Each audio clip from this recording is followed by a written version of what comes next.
मैं आपको पढ़ा रहा हूँ धन संपत्ति का मनोविज्ञान और इसके राइटर हैं मॉर्गन हाउसल। चैप्टर है 5वां और चैप्टर का नाम है धनवान बनना बनाम धनवान बने रहना। अच्छे निवेशक का मतलब आवश्यक रूप से अच्छे निर्णय लेना नहीं है।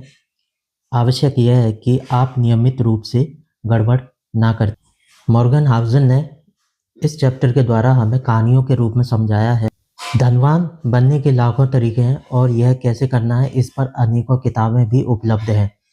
लेकिन धनवान बने रहने का सिर्फ एक ही तरीका है, थोड़ी मितव्ययिता और असुरक्षा का मिश्रण। और यह एक ऐसा मुद्दा है जिसके बारे में हम ज़्यादा बात नहीं करते।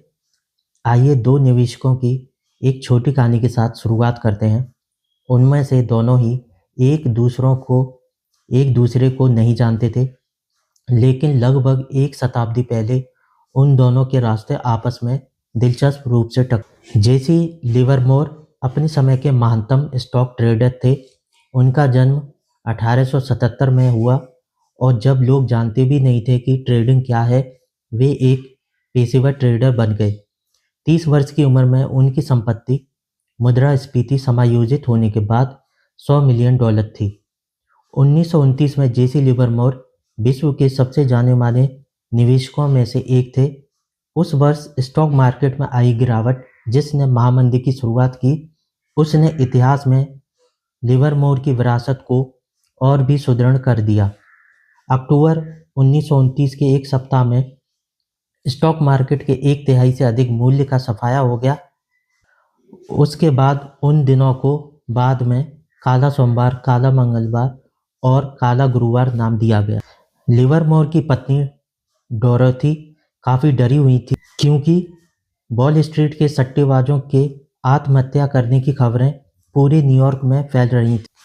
इसी दौरान जब उनके पति 29 अक्टूबर की शाम को घर पहुंचे तो उन्होंने अपने बच्चों के साथ रोते हुए जेसी का दरवाजे पर स्वागत किया और उनकी मां इतनी व्याकुल थी कि वे दूसरे कमरे में बंद होकर रो रहे। ये सब देखकर जेसी कुछ पलों के लिए हक्के बक्के होकर वहीं खड़े रहे और यह समझने से पहले कि आखिर हो क्या रहा। फिर उन्होंने अपने परिवार को यह खबर सुनाई। भाग्य की दरकार और मौलिक सूझ से वे स्टॉक मार्केट में गिरावट पर दाव लगा रहे थे। आपका मतलब हम बर्बाद नहीं हुए? डोरोथी ने पूछा। नहीं प्रिय, आज मेरी ट्रेडिंग में सबसे अच्छा दिन था। हम शानदार ढंग से अमीर हो गए हैं और जो भी चाहें वह कर सकते हैं, जेसी ने कहा। डोरोथी दौड़कर अपनी मां के पास गई और उन्हें चुप होने को कहा। एक ही दिन में जेसी लिवरमोर ने $3 बिलियन से भी अधिक के बराबर की कमाई की। स्टॉक मार्केट के इतिहास के सबसे खराब महीने में वे विश्व के सबसे धनवान लोगों में से एक बने। जब जेसी का परिवार इस अद्भुत सफलता का जश्न मना रहा था, एक दूसरा व्यक्ति निराशा में वॉल स्ट्रीट की गलियों में भटक रहा। उनका नाम था अब्राम जर्मांस्की, एक करोड़पति रियल एस्टेट निर्माता जिन्होंने 1920 के तूफानी दशक में काफ़ी समृद्धि प्राप्त की। जैसे ही अर्थव्यवस्था तेजी से बढ़ी, उन्होंने वही किया जो वस्तुतः हर दूसरे सफल न्यूयॉर्क निवासी ने किया। स्टॉक मार्केट की बढ़ती कीमत पर जमकर दांव लगाया। और जैसा कि हम सब जानते हैं, अब्राहम जर्मांस्की का अंत था। यहाँ हम एक अंतर देख सकते हैं। अक्टूबर 1929 की गिरावट ने जेसी लिवरमोर को विश्व के सबसे धनवान लोगों में से एक बना दिया, वहीं इसने अब्राहम जर्मांस्की को बर्बाद कर दिया और शायद उनकी जान भी ले। अब देखिए, जेसी धनवान तो बन गए, लेकिन शायद उनको ये चीज़ नहीं मालूम थी कि मुझे आगे तक धनवान कैसे बने रहना है। इसी प्रकार से 4 साल आगे बढ़े तो उनकी कहानियाँ फिर एक दूसरे से टकराती हैं। अपने 1929 के व्यवसाय के बाद लिवरमोर ने अधिक आत्मविश्वास से और बड़े से बड़ा निवेश किया। यह उनके सर से ऊपर चला गया और वे बढ़ते कर्ज में डूब गए और फलत स्टॉक मार्केट में सब कुछ गंवा दिया। जेसी दिवालिया और शर्मिंदा होकर वे 1933 में 2 दिनों के लिए गायब हो गए। उनकी पत्नी उन्हें ढूंढने निकली। जेसी लापता हैं और उन्हें कल दोपहर 3 बजे से देखा नहीं गया। ये द न्यूयॉर्क टाइम्स ने 1933 में लिखा।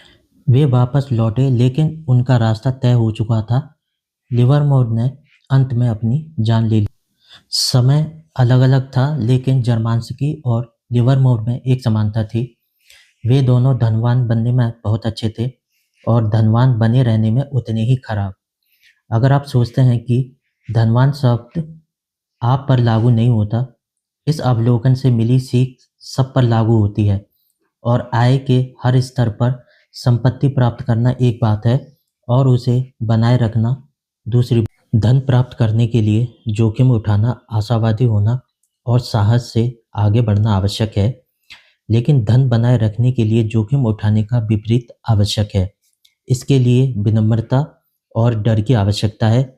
जो कि आपको मिला है वह उतना ही जल्दी आपसे छिन भी सकता है। इसके लिए मितव्ययिता और यह मानने की आवश्यकता है कि आपने जो भी कमाया है उसमें कुछ भाग्य के कारण भी है। इसलिए अतीत में मिली सफलता को अनिश्चित काल तक दोहराने पर निर्भर नहीं रहा जा सकता। एक बार चार्ली रोज ने सिक्वोया कंपनी के अरबपति प्रमुख माइकल मॉरिस से पूछा कि सिक्वोया को इतनी सफलता कैसे मिली। मॉरिस ने कहा, दीर्घायु। यह चिन्हांकित करते हुए कि कुछ वीसी कंपनियां 5 या 10 साल तक सफल होती हैं, लेकिन सिक्वोया 4 दशक तक समृद्ध होती रही। रोज ने पूछा, ऐसा क्यों था? मॉरिस, मुझे लगता है कि हमें व्यवसाय से बाहर होने का डर हमेशा से रहा है। रोज ने पूछा, सच में क्या? तो क्या यह डर है सिर्फ असुरक्षित व्यक्ति ही टिके रहते हैं? मॉरिस ने कहा, यह काफ़ी हद तक सच है। हम मानते हैं कि आने वाला कल बीते हुए कल जैसा नहीं होगा। हम अपनी ख्याति पर निर्भर होकर नहीं रह सकते। हम लापरवाह नहीं हो सकते। हम यह नहीं मान सकते कि अतीत की सफलता भविष्य की समृद्धि में परिवर्तित होती है। ना तो विकास, ना बुद्धि और ना ही अंतर्दृष्टि। लंबे समय तक जमे रहने की योग्यता, बिना मिटे और बिना हार मानने पर मजबूर होने की, यही सबसे अधिक मायने रखता है। यह आपकी कार्यनीति की आधारशिला होनी चाहिए, फिर बात चाहे निवेश की हो या आपके करियर या व्यवसाय की। कंपाउंडिंग तभी काम करती है यदि आप किसी संपत्ति को वर्षों तक विकसित होने के लिए छोड़ दें। यह बिल्कुल बलूत के वृक्षों को उगाने जैसा है। 1 साल विकास में कुछ खास उन्नति नहीं दिखती। 10 साल की विकास अर्थपूर्ण अंतर दिख सकता है और 50 साल का समय कुछ पूर्णतः असाधारण लेकिन उस असाधारण विकास को प्राप्त करने और बनाए रखने के लिए उन सभी अप्रत्याशित उतार चढ़ाव से गुजरकर बचे रहना आवश्यक है, जिन्हें हर व्यक्ति अनिवार्य रूप से कभी न कभी अनुभव करता ही है। हम यह समझने में कई साल लगा सकते हैं कि वॉरेन बफेट ने निवेश प्रतिफल कैसे कमाए। उन्होंने सर्वश्रेष्ठ कंपनियां, सबसे सस्ते स्टॉक और सर्वश्रेष्ठ प्रबंधकों को कैसे ढूंढा। यह कठिन है। इससे कम कठिन और अधिक महत्वपूर्ण यह जानना है कि उन्होंने क्या नहीं किया। वे ऋण के नीचे नहीं दबे। उन्होंने अपने जीवन काल की उन 14 मंदियों के दौरान घबराकर स्टॉक नहीं बेचे। उन्होंने अपनी व्यवसायिक प्रतिष्ठा को दूषित नहीं किया। उन्होंने खुद को किसी एक कार्यनीति, किसी एक वैश्विक नजरिए या गुजरते प्रचलन से नहीं जोड़ा। वे दूसरों के धन पर कभी आश्रित नहीं हुए। उन्होंने खुद को अक्रियाशील नहीं होने दिया और ना ही हार मानी या सेवानिवृत्त हुए। वे टिके रहे। उत्तरजीविता ने उन्हें दीर्घायु प्रदान की और दीर्घायु 18 वर्ष से 89 वर्ष की आयु तक लगातार निवेश ने कंपाउंडिंग द्वारा अद्भुत परिणाम दिए।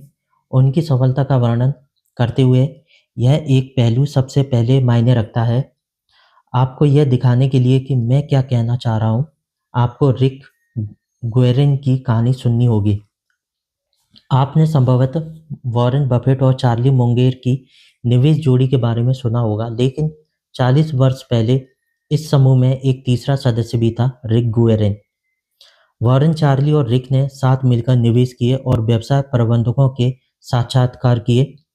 फिर रिक जैसे कहीं गायब हो गया। कम से कम बफेट और मुंगेर की सफलता की तुलना में निवेशक मोनिस पवराई ने एक बार बफेट से पूछा था कि आखिर रिक को क्या हुआ। मॉनिस याद करते हुए ये सब कहते हैं। वॉरेन ने कहा, चार्ली और मैं हमेशा जानते थे कि हम बहुत धनवान बनेंगे। हम धनवान बनने की जल्दी में नहीं थे। हमें पता था कि ऐसा होगा। रिक भी हमारे बराबर ही होशियार था, बस वह जरा जल्दी में था। रिक के साथ कुछ ऐसा हुआ था। 1973 से लेकर 74 की गिरावट में रिक सीमांत ऋण से दबा हुआ था और उन 2 वर्षों में शेयर बाजार लगभग 70% नीचे नीचे चला गया। इसलिए मुझे मार्जिन कॉल मिले। उसने अपने वर्कशायर स्टॉक वॉरेन को बेच दिए। वॉरेन ने असल में कहा, मैंने रिक के वर्कशायर स्टॉक $40 प्रति एक की भी कम की दर से खरीदे। रिक बेचने पर मजबूर हुआ क्योंकि वह कर्ज में डूबा हुआ था। चार्ली, वॉरेन और रिक धनवान होने में समान रूप से सफल थे, लेकिन वॉरेन और चार्ली के पास धनवान बने रहने का अतिरिक्त कौशल भी था और लंबे समय में यह कौशल सबसे अधिक मायने रखता है। नसीम तालिब ने इसका कुछ इस तरह उल्लेख किया, आगे बने रहने और उत्तरजीविता में अंतर है। पहले के लिए दूसरे की आवश्यकता होती है, आपको बर्बाद होने से बचे रहना है हर कीमत पर। बड़े प्रतिफल चाहने से अधिक मैं आर्थिक रूप से अटूट होना चाहता हूँ और अगर मैं अटूट हूँ, मुझे लगता है कि मुझे बड़े प्रतिफल मिलेंगे क्योंकि मैं अधिक समय तक टिका रहूँगा, जिससे कंपाउंडिंग अपना कमाल दिखा सके। बुल मार्केट के दौरान कोई भी नगद धन रोककर नहीं रखना चाहता। वे ऐसी संपत्ति अधिकृत करना चाहते हैं जिसका मूल्य बहुत ऊपर जाए। बुल मार्केट के दौरान नगद धन रोकने से आप रूढ़िवादी दिख सकते हैं या ऐसा अनुभव करते हैं कि क्योंकि उस समय आप तीव्रता से इस बात से अवगत हो जाते हैं कि अच्छा माल ना लेकर आप कितना कुछ खो रहे हैं। कहिए कि नगद धन 1% की कमाई देता है और स्टॉक वार्षिक रूप से 10%। यह 9% का अंतर हर रोज आपको अंदर ही अंदर चुभता रहेगा। लेकिन अगर वही नगद धन आपको बेयर मार्केट के दौरान अपने स्टॉक बेचने से रोकता है, उस नगद धन पर आपने जो वास्तविक प्रतिफल पाया वह 1% प्रतिफल प्रतिवर्ष नहीं है। यह उसका कई गुना हो सकता है क्योंकि एक बार की अंधाधुंध गलत समय की स्टॉक बिक्री को रोकने से आपको आजीवन प्रतिफल में अधिक लाभ मिल सकता है बजाय दर्जनों बड़े स्टॉक खरीदने। योजना बनाना आवश्यक है, लेकिन हर योजना का सबसे महत्वपूर्ण भाग यह है कि तब के लिए योजना बनाई जाए जब बनाई गई योजना काम नहीं कर रही हो। कहावत यह है कि मेरे मन कुछ और करता कुछ और। लेकिन ऐसी कुछ योजनाएं होती हैं जो वास्तविक संसार में अपनी पहली मुठभेड़ के बाद टिक पाती हैं। अगर आप अगले 20 वर्षों के लिए अपनी आय, बचत दर और प्रतिफल की योजना बना रहे हैं, उन सभी बड़ी घटनाओं के बारे में सोचिए जो पिछले 20 वर्षों में हुई हैं, जिनका कोई भी पूर्वानुमान नहीं लगा सकता था। 11 सितंबर आवास में उछाल और गिरावट, जिसके कारण लगभग 10 मिलियन अमेरिकी नागरिकों ने अपने घर गंवा दिए। आर्थिक संकट जिसमें लगभग 9 मिलियन लोगों की नौकरी चली गई। रिकॉर्ड तोड़ देने वाली स्टॉक मार्केट की रैली और कोरोना वायरस जिसने इस किताब के लिए लिखे जाने के समय पूरी दुनिया को हिला दिया।